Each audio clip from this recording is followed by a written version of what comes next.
এই বিষয়ে খুব গুরুত্ব সহকারে বারবার উনি বলেছেন যে আমাদের এই বিষয়টা খুব অনেক গুরুত্ব সহকারে এই বিষয়টা দেখতে হবে। এবং উনি যে কারণে যে আইন বদলানোর যে বিষয় সেটাও উনি করেছেন।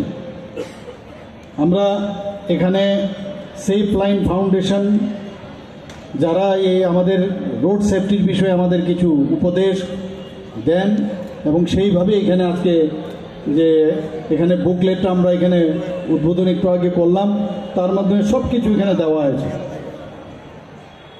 আপনারা নিশ্চয়ই অবগত আছেন যে আমাদের দেশে এই শুধু রোড ট্রাফিক অ্যাক্সিডেন্টে 1,68,000 জন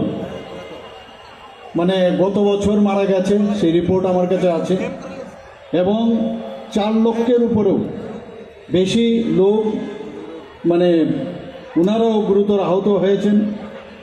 এবং এতে করে আমরা যখন বাড়ির থেকে বেরোই তখন দেখা যায়, আর বিশেষ করে কম বয়সী ছেলে মেয়েদের মধ্যেই এই মৃত্যুর যে সংখ্যাটা সেটা দেখা গেছে। আমাদের কাছে যে ডাটা আছে এতে করে দেখা যায় 18 থেকে 35 বছর বয়সীদের তারাই এই রোড ট্রাফিক অ্যাক্সিডেন্টের ভিকটিম।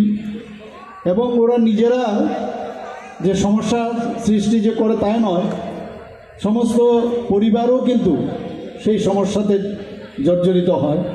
এবং আমাদের জিডিপির প্রায় 3.14% আমাদের যে আর্থসামাজিক ক্ষতি কিন্তু তাতে হয়। আমাদের জাতীয় সড়ক নিরাপত্তা নীতি, মোটরযান আইন, যেটা মাননীয় প্রধানমন্ত্রী যে 2020 যেটা হয়েছিল সেটাকে পরিবর্তন নিয়ে এসেছে। আমাদের ডিপার্টমেন্ট, বিশেষ করে আমাদের আরক্ষা দপ্তর কতগুলো জায়গা যেখানে ব্ল্যাক স্পট ওনারা নির্ধারণ করেছেন যেখানে বেশি পরিমাণে অ্যাক্সিডেন্ট হয়।